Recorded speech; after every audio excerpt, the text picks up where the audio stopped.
So how long have you been part of this camp that's moving around?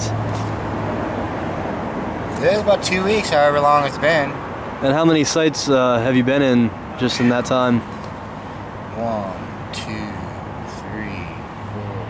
4, 5, 6. This is our 7th site. Just in the time that you've been in? Yeah. Okay. I see what you wrote up on the tarp there. You know, help us, help each other. I mean, how, you know, for people who might not be as close to this issue, how can people get involved? How would you recommend that people can help out? You know, the biggest thing is actually just consciousness. You know, if people know about us and then they see someone else who might be struggling out on the streets, sleeping out in the rain, scared of the cops, trying to squirrel away in some wet ditch and, you know, like risking health and life to try to survive and not get caught and not get a ticket, they can just tell them about us, you know? And there's all sorts of material support we could always use, you know? We could always use tarps, tents, blankets, food, whatever, you know, whatever we got, you know?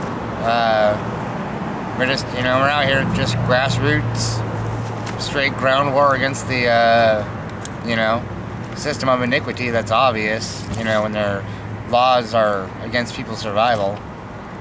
So, yeah, I mean, gee, what couldn't they do to help? I don't know, you know? Let's tell them, if they got some homeless person sleeping in their backyard, just be like, hey, well, we know a place where you might be able to go get some help, you know?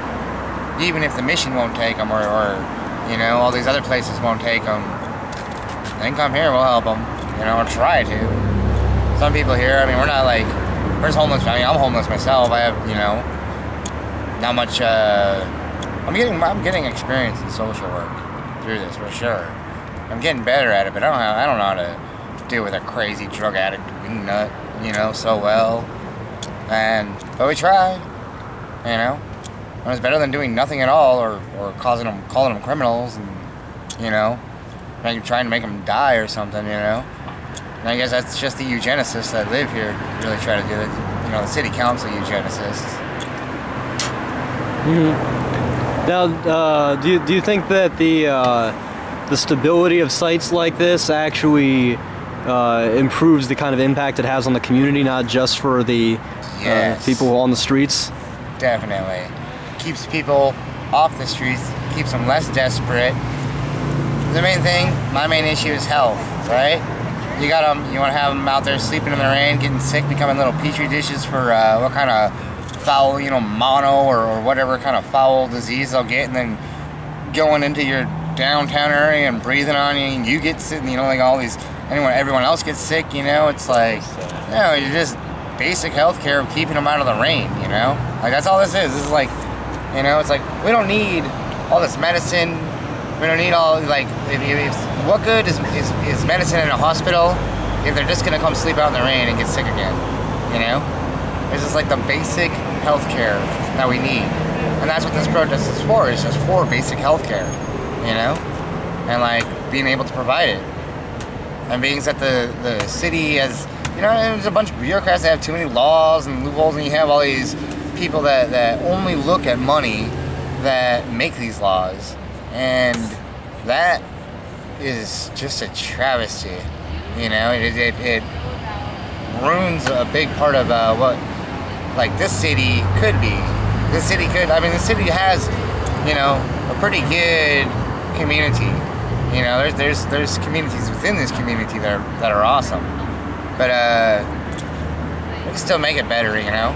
Just by making people less desperate. You make people less desperate, you give them a place to stay, you know, like, get them, you know. And we don't want to be here, like, on the side of a road forever, you know. Eventually we're going to try and position to get ourselves into, like, a big place where we can have a big camp and run it like that, where people can come, stay off the streets, we can get them blankets and centralize the healthcare needs, you know, centralize the position so that people do have a big, kind of more, you know, grassroots kind, you know, understanding, like, people, like, It's like people go to the mission and they think, well, these missions are run by people that aren't like me, you know? Or they come here and they're like, well, I'm just like everyone else here, you know?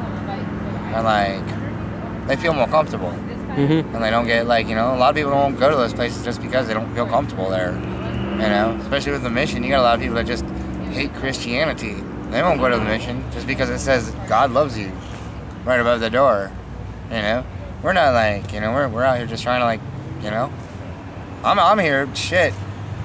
I actually take care of myself and others here.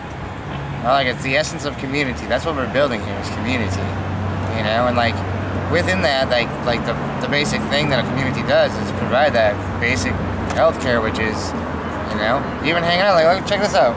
This guy, Brother Bill, coming down the sidewalk, great shot. You should look, you can check him out. There he goes. This is my Brother Bill right here. You know? He's part of my community. He's part of my friend. He's my friend. Yeah. I'm glad he's here. He gets chased around by the cops. He gets rained on at night. Which one's the Hilton?